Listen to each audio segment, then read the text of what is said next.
Hello, and welcome to Changing Room Thoughts. If you're new to my content, new to Changing Room Thoughts, this is a podcast for all things fashion, fashion sustainability, technology. If you've ever had a critical thought about the clothes you put on your body, this podcast is for you. I put out new episodes every Monday morning, so you have something juicy on the way to work to listen to.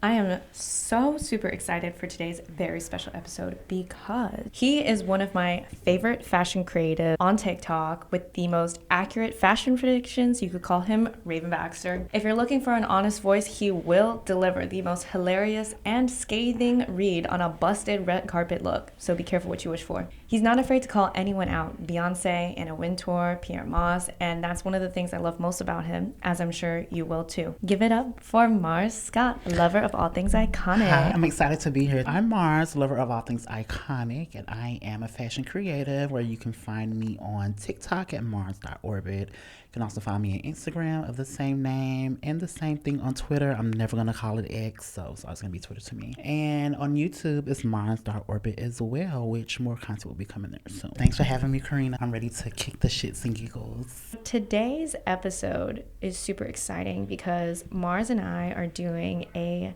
2023 fashion wrapped. End of the year, bitches. Yes. Can we curse on your show? Oh, I curse every episode. Okay. I was gonna say, I feel like I've heard you curse enough listening before. Okay. No, exactly. Every episode I've been cursing, so you're good. We're going to be going through a list best designers, best looks, worst looks throughout the year, and it's going to be really fun. So our first superlatives, what is a fashion podcast if we don't talk about trends? Right? Yeah. Like, what were y'all wearing this year that was really annoying, but sometimes really cute? So let's get into it. Okay, so first thing we have are mini skirts. Yeah, mini skirts were definitely a thing, especially that Miu Miu one.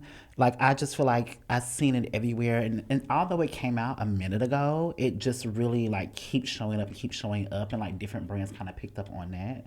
So I feel like every brand had, like, a mini skirt this year. And most of them were cute. Yeah, I always think about that one TikTok sound that's like, mini skirts. Skirts should be the size of a belt. Take risks. Yeah, that. And then remember the diesel skirt when people was ordering and they were like, oh my gosh, this is not what I expected. I mean, I actually feel that skirt, it should not have been made for retail. Like, some things are just for the runway, and that's one of those things. No, absolutely. Because I remember watching Selling Sunset and seeing Chelsea Lascani, like, trying to sit in it, and she's just kind of like... It's impossible. That's a stand-up only 2-hour max type of skirt. Like, you cannot live in that. Like, that's not practical. And you know what's kind of funny is, like, I feel like mini skirts, both mini skirts and maxi skirts were both trends at the same time. Yeah. Yeah. Yeah. Like a big denim maxi was also a major never trend. go wrong. You know what? I forgot. I did a consultation because, you know, if you go to Levi in Soho, they can make you one out of jeans. Like, they can personalize you a maxi skirt. Did you know that? I did not know that. Yeah, just take any pair of jeans you like and they'll turn it into a maxi skirt. And I went and had a consultation, but I never went back and took the jeans. So that's something I need to do next year. Like, you can take put me patches, with you. I'll you can do put it. Different buttons. That's Yes. so cute. When I go, I'll hit you up and be like, let's go. Yeah. Let's do it. Another top trend was archive pools. I feel like sustainability really, like, everybody really got into it this year. And I feel like everybody is going back and, like, buying archival pieces, vintage pieces. Like, nobody's really interested in what's coming out right now because the quality is not the same as it used to be. And I feel like Law Roach kind of catapulted that. Like, you're not doing anything unless you're pulling an archive look. Yeah, for sure. I do feel like this year is the year that everyone suddenly started, like, shopping vintage. I feel like the fashion girls have been doing it for some time, but now it's like it's mainstream. Yeah. Absolutely. Yeah. And I feel like you had a big hand in that, like, giving people, like, the tips and the rules of how to do it and where to find the stuff. Like, because I will get on eBay and get very overwhelmed. Like, how do I find what I'm looking for? So yeah, it's hard to sift through all the noise. Mm-hmm. Yeah, because, like, you gotta find the thing you're looking for and one that's not, like, absolutely raggedy, like, awful quality. Right. Yeah. You gotta be authenticated and all this stuff. Like, it's a lot. It can be Next one is silver. I put those damn Bottega earrings. Oh my God. Y'all earrings up, babes. And let's be very honest here. The dupes look better than the actual Bottega, if I'm being completely honest. So get the dupes, do not get the real ones. But silver in general was just a huge trend this year. And I'm a huge fan of silver. It's like my favorite thing in the world. I bought so many silver things this year. And I think Peep the Renaissance, ring, peep the yeah, ring. you know, Johnny Nelson, James Baldwin ring. But Renaissance had like a lot to do with that. Like everybody was going to the concert finding their silver looks. But I also think silver is just a fashion it girl color. Like I really do. No, it is. Something about silver is very city chic, like sleek woman, like, yeah, more modern, whereas gold can be a little bit like traditional in some ways. And I think it's more like in your face showboaty, like I don't know, that chrome silver aesthetic just kind of like it pops a bit more than any other metals. Yeah. Oh my God, by the way, you smell great. What is that? Thank you. I have on Le Lobo matcha. Ooh. Yeah. Or Le Labo, however you say it. It's matcha, but it's my favorite right now. Love it. Sorry, totally off track. He smells great, by the way. Okay, another top trend of 2023, ballet shoes. The Miu Miu ones, the Sandy Liang ones. Yes. Like, and this was one of my favorite trends of this year. Like, I feel like every iteration I saw of it, it just hits so well. But the Miu Miu ones, I feel, are supreme. But Sandy Liang, I don't know. Maybe Sandy Liang are the supreme ones because They sold out so fast. Yes, Yeah. and like her silhouette of it is just so great. But the Miu Miu one is great too. Like I like the little strap across. The ones that really gagged me was the one from Doja Cat's. What is that song called? But at the beginning of that video, Agora Hills. Agora Hills, At the Agora beginning of that Hills. video, she was sliding on her Margiela ballet flats. And I was like, yeah. she ate that. The She little ate that. tabby ballet flats. Those are my favorite Like, iteration for sure. Yeah, she tore that to pieces. And like I went immediately after to see how much are these and you know what size do they make them in. And they were sold out. Because they came Of from like they were course. archived. They're not Yeah. like new on season. But yeah, she ate that. No, totally agree. Worst trends of 2023. Okay, so silver is also on the worst trends. It's because all you girls don't know how to do it and execute it. So I saw a lot of people getting into it, but it just was not giving what it needed to give. So that's also on the worst trend list. Also, it's because I'm a true fan of silver. Like, I really love it. So y'all treating it like a trend just really gets on my nerves because y'all just doing it because it's trendy. Like, y'all not really about it. How do you do it right? Like, how are people doing it wrong, and how do you do it right? So the way you do it right is you can put a lot of silver on, but it should have like different textures.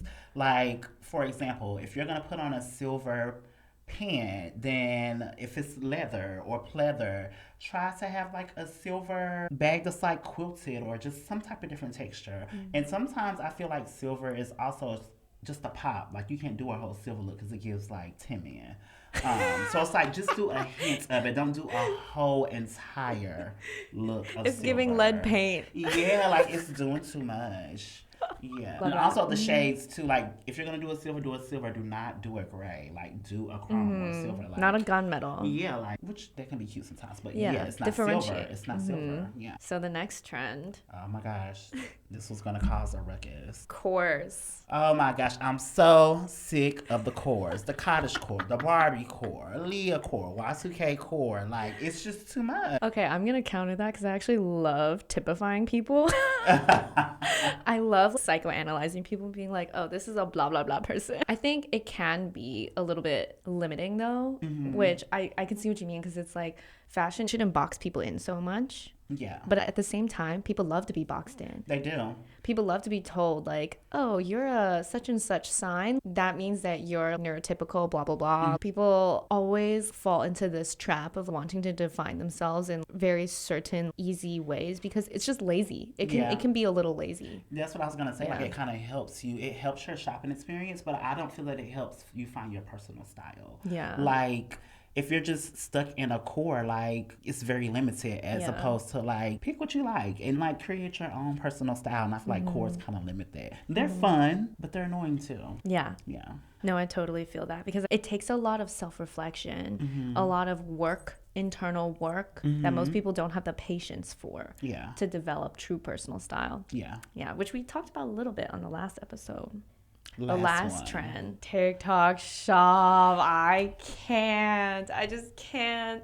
Like, it's every other video I see, and like the people promoting things on TikTok shop are really promoting the life out of it. They're like, Yeah. this bodysuit changed my life. Yes, they really want the sales. Yeah, and like I get it, go get your bag, but at the same time, like stop trying to convince me that this like $5 bodysuit is like the difference between life or You're death right now. lying. Like You're lying. lying. You're lying to Yeah. us. And it's just like, it's annoying because that's not all I want to see. Like, where is the content you were making? It's like some people are converting just solely to TikTok Shop. Like, and that's all of their content. And it's just like, you know, I'm sure you get the emails as well where people want you to do that. But it's like, if it doesn't make sense, I'm like, no, if it doesn't fall in line with the content that I'm already making, then I'm not going to do the TikTok Shop thingy. Like, Yeah, and a majority of the TikTok Shop products that I see are usually low quality when it Yeah. comes to fashion. It's Yeah. usually fast fashion stuff, like things that you would find already on like Temu or like Yeah. Shein,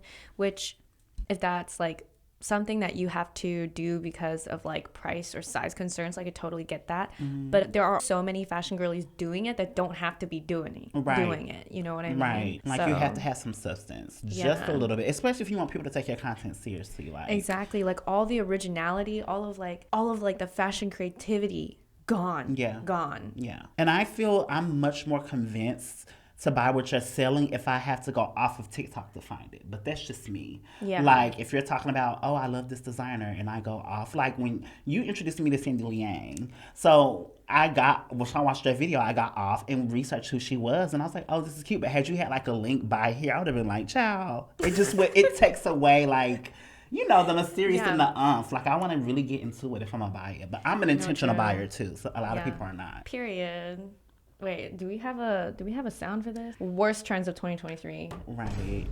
Okay. Next category is favorite couture collection of 2023. Wow. And there were a lot of good couture collections, but I think the one that stood out to me was the Jean Paul Gaultier times Julian Docina Fall Couture 2023. She ate it to pieces. I love the way that Julian is a she, right? I think so. I think Julian is a she.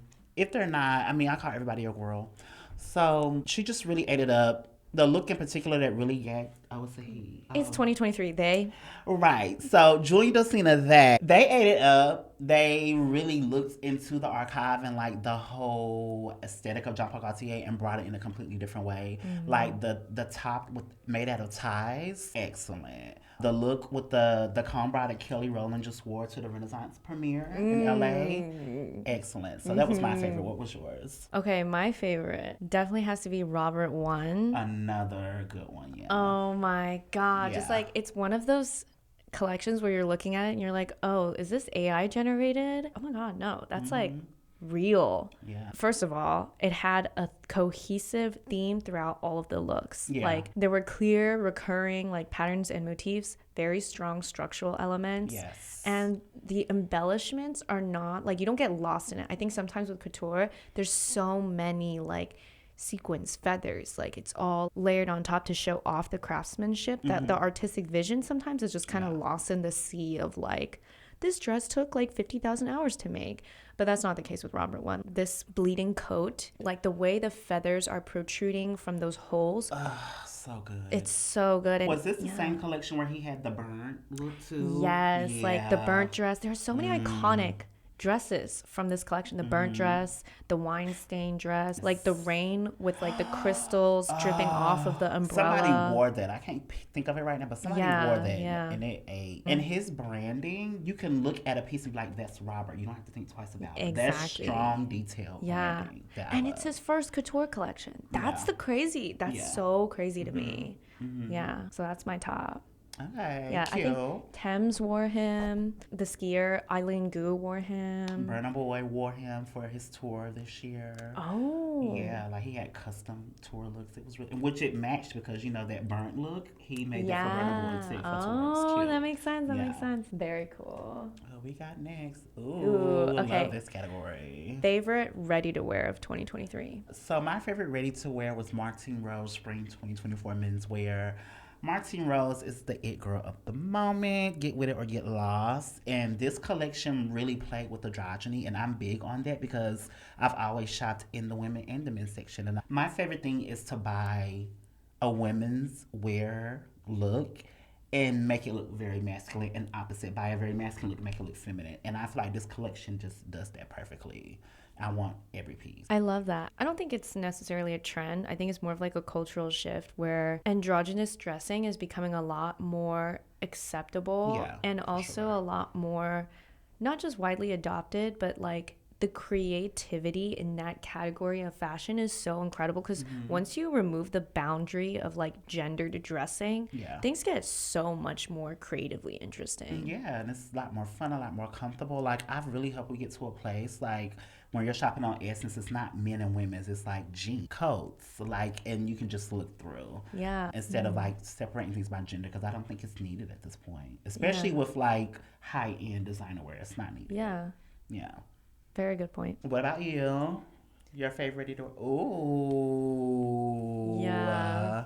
Yeah. I know. I'm such a Daniel Roseberry fangirl. I Oh. mean, look at the quality. I know, right? Okay. I Yeah. feel like we'll get into this later too, but I feel like Daniel Roseberry really brought back like Schiaparelli in a big, big way this year. And that fall ready to wear collection, like just that coat, it is simultaneously so wearable and still so exciting. I feel like oftentimes in fashion, designers have to toe this line of like, oh, but I have to be commercial, so I need to be boring. But like that's not true. Like Yeah. that coat, like I easily see some downtown woman in New York just like wearing that to a dinner, or Yeah. like even to the office, like those big lapels and like the structure is so good. And even like he kind of hits a bit of everything: structure, prints, everything's exciting and still totally wearable, and I think very necessary in like a commercially successful like ready to wear collection. Good accessories. Yeah. Schiaparelli has such They're good eating the accessories right now. They're so Yeah. like clearly like Schiaparelli without you having to see Schiaparelli on it. Exactly. Yeah. You see it immediately. And what I loved about this collection too is that a lot of people, because you know Schiaparelli is very couture, so a lot of their pieces like they're not practical to wear, like to live in. But this collection like shut everybody up about that. You can live in these pieces. They still have that couture element, which I love. Great investment pieces. Oh, okay. Now we're at 2023's Designer of the Year. And for me, speaking of people bringing brands back, my designer of the year is Maximilian Davis. He brought Ferragamo back to the forefront. Everyone's wearing Ferragamo. Everybody's talking about Ferragamo. Ferragamo, Ferragamo, Ferragamo. And that's because of Maximilian Davis. Like, he really just, he looked back into the archive and made it very modern. And I just think that's so genius. I love when creative directors can do that. Absolutely. I think, oh my God, I cannot get out of my head those like red Ferragamo shoes. Oh, I saw, With the indent. yeah, exactly. And like yeah. the super, like lots of straps in the front. Yeah. Oh my God. Like it's kind of hard to think about making Ferragamo sexy again, but he did it. He did. Yeah, it's Yeah. really impressive. For me, my designer of the year, I can't remember if I actually put one in here. I didn't. Okay. Off the dome, let's go. Okay. Off the dome, I'm really indecisive. I mean, if Daniel's eating for you this year, Daniel's eating for you Yeah, this he's year. sweeping all my categories. Oh, I'm so indecisive. There's so many, like Simone Rocha too. Now that's a good one for designer of the year. Yeah. I still want me an egg bag. Simone, if you're please send us egg bags. We need egg bags. I'll even take the cake one, the wedding cake one. I'll take that one. I just need one of your bags. And every time they go on sale, I don't have the money for it. But yeah, No, that's a good one. The trifecta for me is Sandy Liang, Simone Rocha, Shu Shu Tong. I feel like they're all like kind of, they're not doing the same thing, but they're all for the same girl. They're definitely You in know what I conversation mean? with each other. Yeah. For sure. Wow, that's a good trifecta. Yeah. I love all of So I them. want to, okay, how about that? That's my answer. That's not my designer of the year. That's my trifecta of the year. That works. Because I feel like they just captured like the vibe of the year so well. Okay. Ooh, most underrated designer. Mm-hmm. For me, this is going to be Jacquez Ekbabli. If you don't know who Jacquez is, he is a knitwear designer. He makes the most beautiful sweaters. He also works with denim and other things, but it's his sweaters for me that really like takes it up a notch for me. And he's just getting into other ways of designing as well, but his knit are really it for me. And I just really think next year he's going to like catapult himself into a stratosphere that he's currently not in right now. He's getting a lot of like a lot of people are recognizing his craft and his work, but I just feel that it should be the way he's making knitwear. It should be way bigger.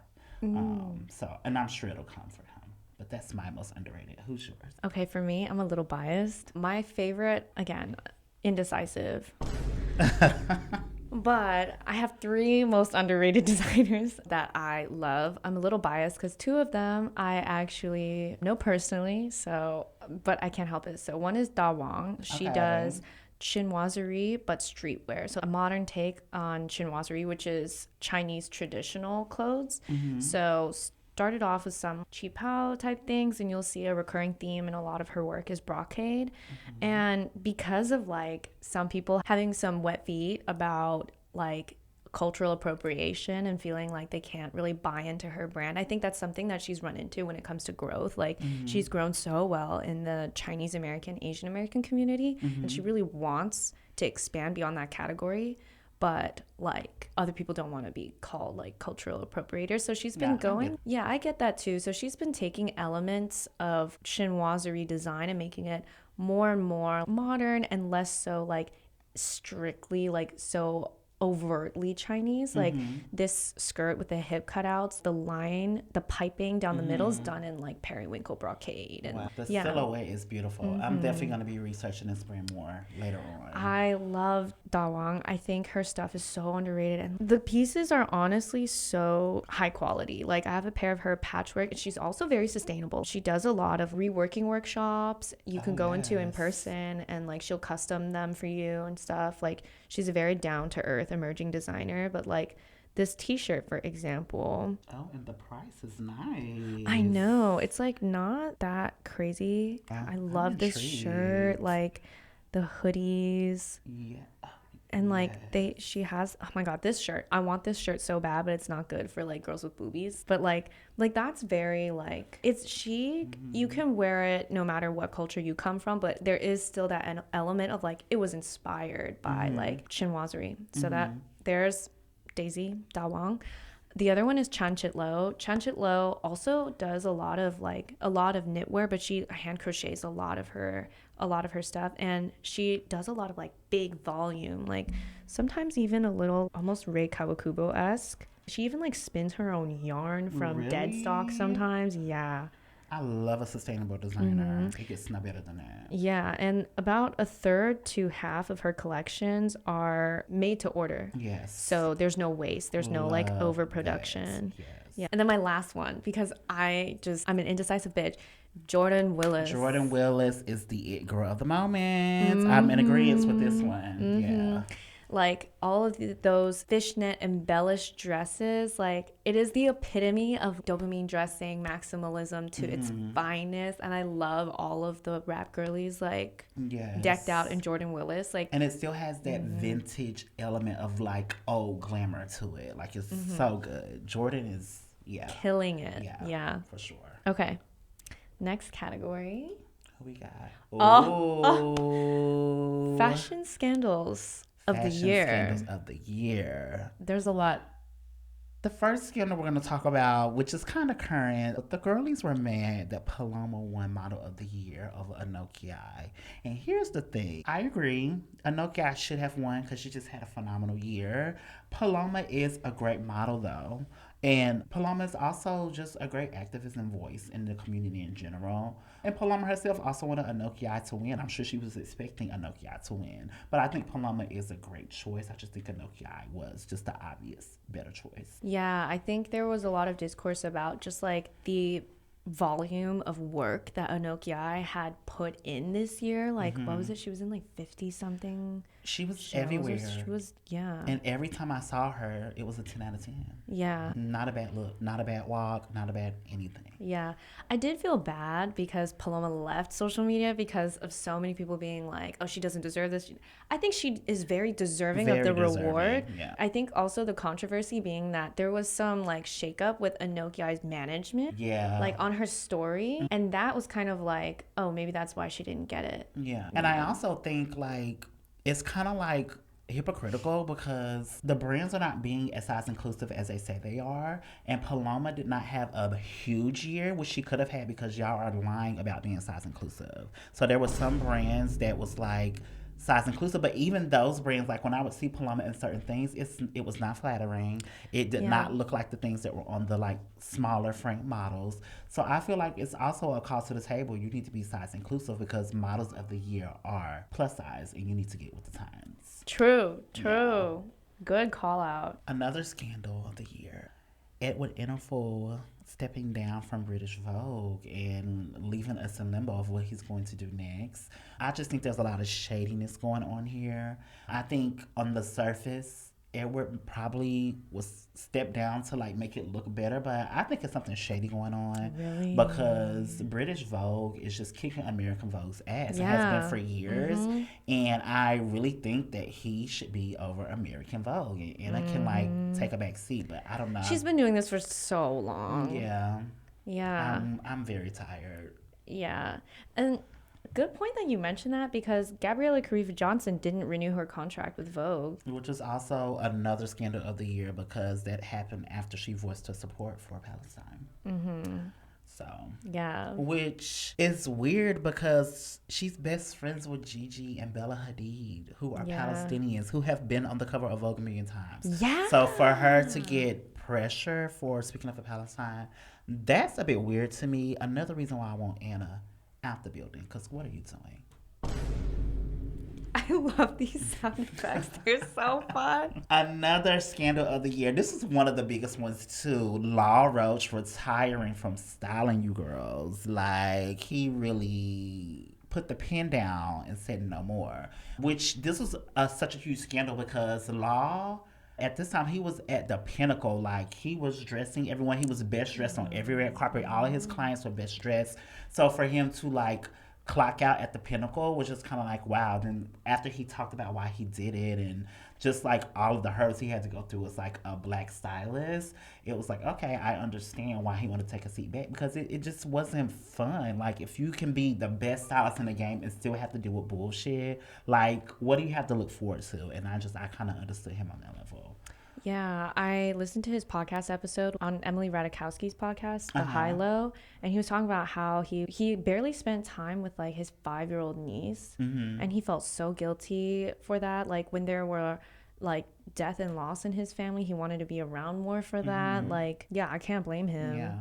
Like to put your whole life into something and then Yeah. for it to still get pushback when it's good. Yeah. Like it's perfect every time. So I don't get it. But you know, it's just something that comes with being a black person or a person of color in a white dominated industry. Yeah, I am excited to see like the direction he's going to next. Yeah. I think he spoke a bit about it maybe in like 2024 when we discuss like that. Like excited Yes, to see this what is he definitely does. going to be an maybe. annual thing. You heard it here first. This is going to be an annual thing. But he has a website and an email list called Law's Next Move. So if you do want to know like what he has coming up, he sends out like little hints. So sign up for that Oh, if you want to know. I didn't know that. Good tip. Good tip. Okay, next scandal of the year is I'm already rolling my eyes at this one. Girl. Kylie Jenner winning Brand Innovator of the Year. Girl. The day before her brand launched Girl. by Wall Street Journal. Girl.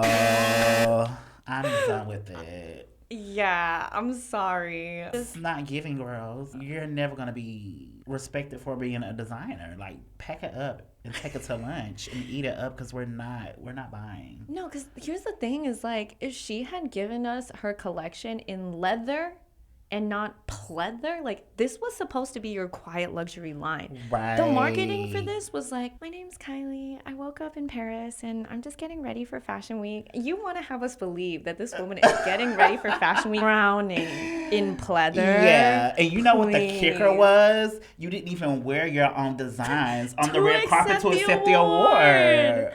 Oh Are you my stupid or are you God. dumb? Oh I'm my so God. done. No, like, that's so and this funny. pisses me off so bad because there are designers who are worthy that we have named Mm-hmm. in this episode already who deserve to be on the red carpet collecting Yeah. an award. But it's Yeah. all for like the aesthetics and the optics and the press. Like, I'm very bored. I'm bored. Like, get somebody else to do it. Yeah. And I think it was like in 2021 Kim also won the same award for Skims. So I wouldn't be surprised if there's a bit of like paid placement here. But Right, you know they love to buy up an award, honey. They really do. Anyway. oh, Oh, girl. So the last scandal we're going to be discussing is the Zara campaign that is mocking what is happening in Palestine. This is just horrible and intentional. Intentional. Keyword intentional. This did not just happen out of the blue. Like, this is very Zionist intentional, and I hate it. I hate it, and I love that they were called out about it. I love that they were called out about it. So because I was reading up on this and I was like, what the fuck is this?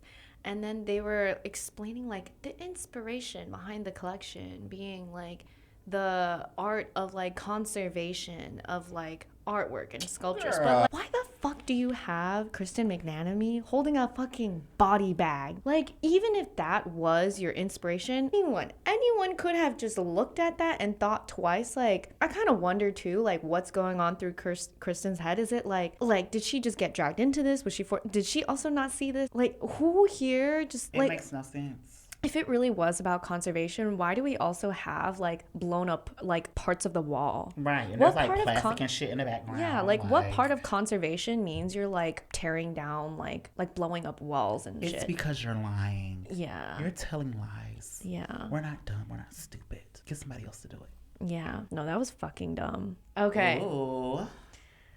On to greener pastures. Right. Fashion brand of 2023. Mars and I both agreed that it's Sandy Liang. Yeah, it's Sandy Liang. This was the year of the girl. And the girl responsible for that is Sandy. She's the it. She's the it girl. Yeah. I'm sorry.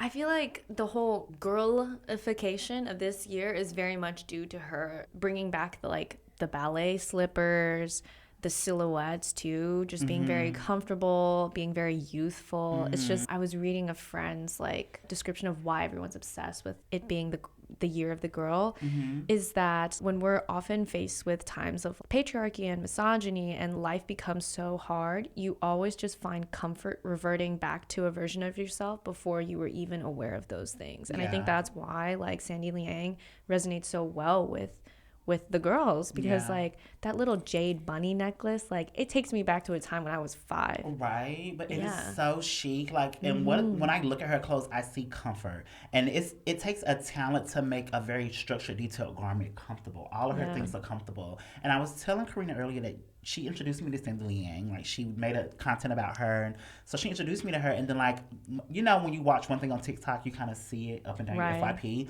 I saw another page. I think she had like a pop up or something, and the line was so long, and I had to see like, why are people standing in line for these clothes? Because you know that's when it's good. Yeah. The line was so long for Sandy Liang, and once I looked at the clothes, I was like, oh, I get it.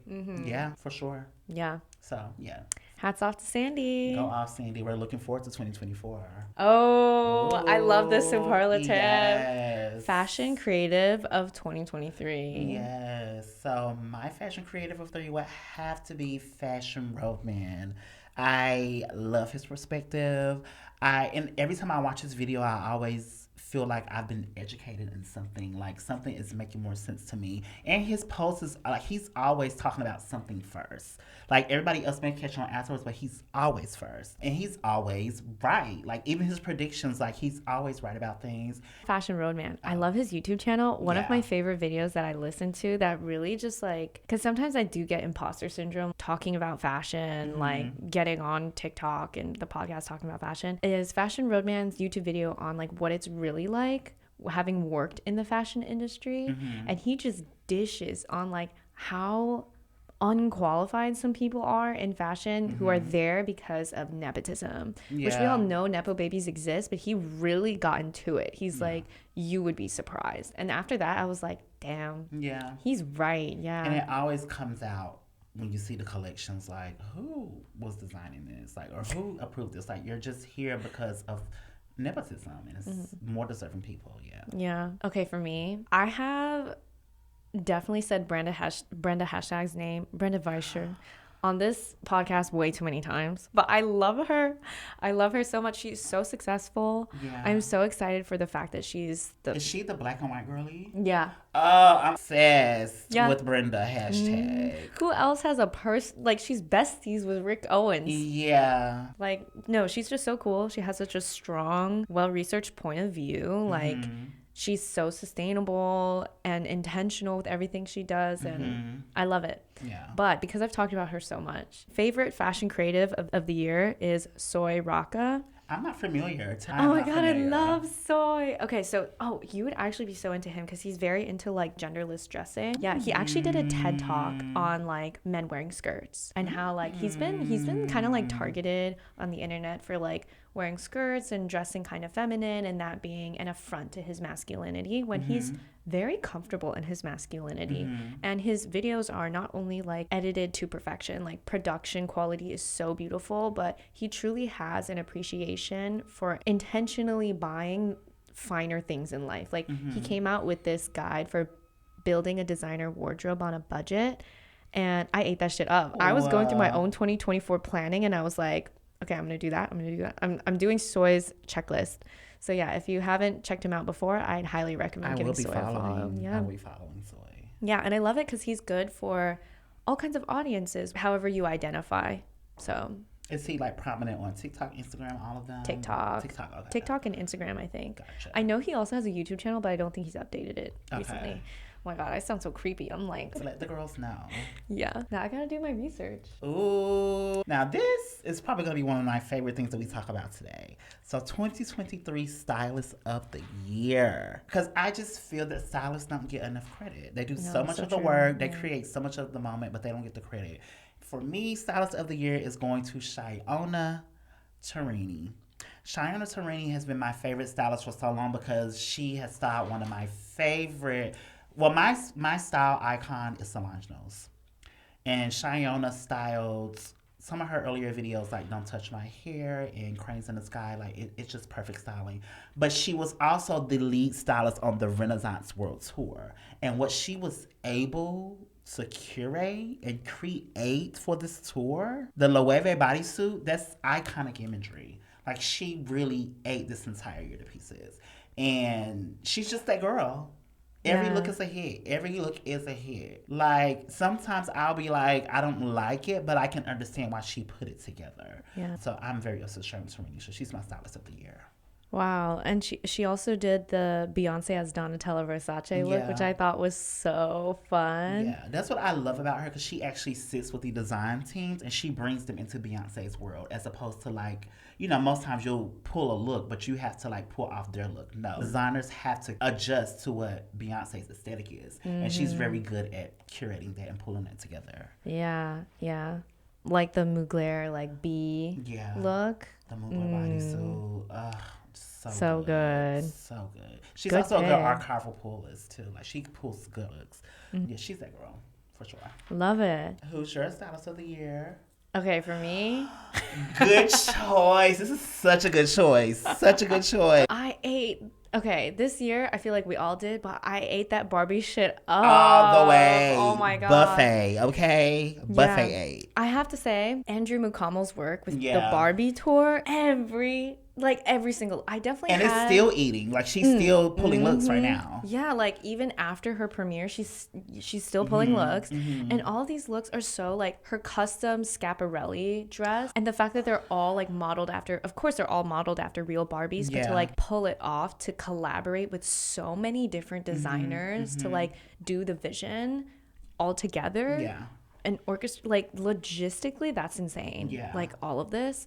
But my favorite look definitely has to be the Day to Night Barbie with the suit, like the 80s power the suit. phone. Yes. And yes, so good. the phone, I think it's Judith Lieber, I want to say. That would just make sense if it was. Yeah. But like this suit being Versace too is just tickles my fancy, because Yeah. my favorite era of fashion is like the big shoulder pad, dramatic 80s style, like Versace, Claude Montana, the drama, like the opulence and the excessiveness. Like I loved that era, and it just looks so good on Margot Robbie. And it's a little bit different from all the other Barbie looks. Yeah. What it solidified for me is that, which I always knew this, but I feel that people usually forget, is that fashion is important when you're selling a product or when you're trying to get people to buy into something. Like, fashion is what made me buy into the Barbie hype. They had so many marketing tactics, which was great, but it was the fashion that did it for me. Like, I went to the movies to see it because of this fashion run, because I just could not get enough of it. It was just so good. It was so good. Yeah, he ate. And it was very intentional. Like, because she could have just wore pink looks throughout the thing, but no, it was very intentional. Yeah. For sure. Agree. Ooh, Okay. creative director of the year. For me, I am so obsessed with this person. So obsessed. Glenn Martins is just my creative director of the year. He is the creative director of Diesel and the creative director of Y Project. And both of those lines are gobbling the girls up, will continue to gobble the girls up. And he just really has a very unique perspective on fashion, and he just really, like, he's one of the designers, like, whatever he makes I would wear. Like, he just really gets me aesthetically, and I'm always pleased by what he sends down the runway. That is such a good pick because I feel like Diesel and Y Project, like the heat map, Trump Loewe, like had everyone in a chokehold. Oh my god! And the way he resurrected Diesel, because people were not wearing Diesel like that. But when he came, shot right back up. He really hopped on like the revival of Y2K and like brought back Diesel in a way that was refreshing but also nostalgic. Yeah. Like, that's really hard to do, and I love it when designers do it right. Yeah. For sure. Speaking of designers that can bring back nostalgia and bring a fresh perspective, my creative director of the year is Daniel Roseberry. Great choice. I could not get over that clip, though, of Kim and North, like, consulting Daniel Roseberry. How dare you, North? How dare you? And she was like, it looks cheap. But this is the thing about that clip. Can we talk about it a bit? So, it's not Daniel. It's your mother. It's your mother who likes the cheap look. It's not Daniel. Daniel was doing what your mother wants, but carry on. No, but honestly, okay. I think it did look a little cheap for Schiaparelli. Yeah. But for Kim, it was fun because it's kind of like, okay, yes, Karl Lagerfeld, Chanel, pearls, I guess, but like it kind of referenced to me her first Playboy shoot with the big pearls covering her nude body. And I was like, that play for Kim was good. For Schiaparelli, not as much. Yeah. I executed better. I do think that before this, very few people had Schiaparelli in their consciousness. Like, very few people were like aware of what that was. Honestly, like me included. And the fact that he's brought such a Sleeping Beauty back with like incredibly strong design and vision and like that black and gold before used to just be black and gold, but now when you see it you're like, oh, it's giving Schiaparelli. Like now, like it's in your consciousness.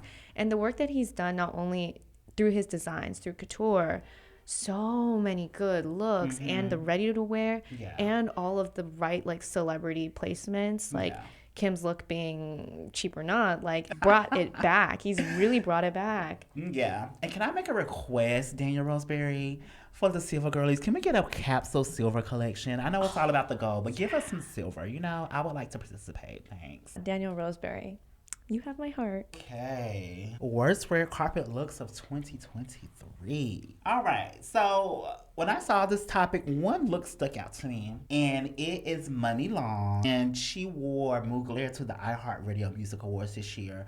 And the look was just so horrible from head to toe. It was just a chop. It was so bad. It was so bad. Even the shoes, like it was just a bad look. Like, even looking at it now, like it's Mugler, but it doesn't even give Mugler. Like, it gives Forever 21. That's Mugler. And that came down the runway this year. She wore that fresh off the runway. Out of all the looks they made, this is the one you picked? It's a chop for me. Oh my god, that's so sad. Yeah, it's so bad. Like, oh my god, it's like spandex and armwear and slingback pumps and pearl. It's an overload of trash. No, for me, it's like that weird, like tight shorts, like sheer tights over the bodysuit situation. Why would you do that? Pick one or the other. It needs a high edit for sure. Yeah.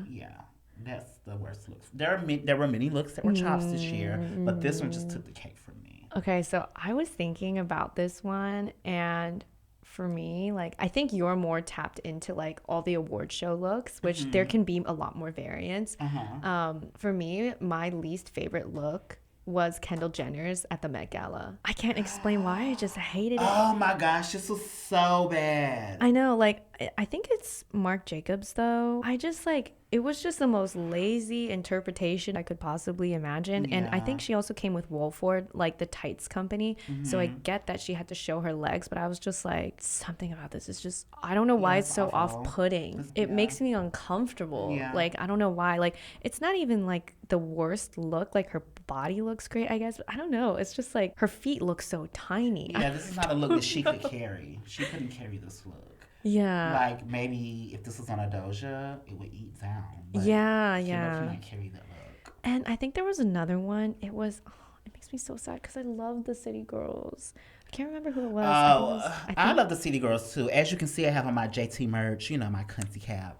I love the City Girls, but they be having chops. I think I actually, yeah, I really like JT's style. I think it was Young Miami. It was that one dress. I can't remember which one. It was like the dress was wearing her. She wasn't wearing Was the it the dress. Met? It's like the big one. Yes. I hated that. Marnie styled that. And Marnie, oh my gosh, it's so bad. Yeah, this is at the Met. This is at the Met as well. Marnie styled it. Who was the designer again? Duran Lantink. Yeah. Like, I think the dress in and of itself is like, could have been cool, It just, but she couldn't carry the look. it was just, she just looked so small. Like, she just looked tiny. Yeah. And like plenty of celebrities have done like sculptural looks. It was giving Cardi B knockoff, if I'm being completely No, honest. exactly. That's That's what I was thinking, but I didn't want to say it. But Yeah. you said. It's giving Cardi B knockoff. And the thing about it, this look made me so upset because Carisha don't have to do much in order to make an impact with her looks. Like her looks can be very simple and she don't eat the girls up. Yeah. So when she do too much, it don't eat the girls up. So it's a chop, sorry. Yeah. I love her though. And your dates, also a chop. Oh. Mm-hmm. Marnie, quit styling Carisha. Oh, okay. Best red carpet looks. Best red carpet looks of 2023. There are many choices to choose from, but I went with the ones that came to the top of my head that were memorable for me. One being Megan Thee Stallion at the Vanity Fair after party. I forget who the designer of this dress is, but Law Roach did style her, and this is like her big comeback look, and she looks amazing. Amazing. Mm-hmm. The hair, the dress, the silhouette, perfection. Mm-hmm. An honorable mention to Anya Taylor-Joy. She wore Schiaparelli to the BAFTAs this year, and she ate it up. Yeah. I was always curious, because sometimes when Schiaparelli or Loewe, when they sing things on the I'm like, who's gonna wear this? How is it gonna compute to the real world? But she carried this really well. So that would be the two top looks for me. Love.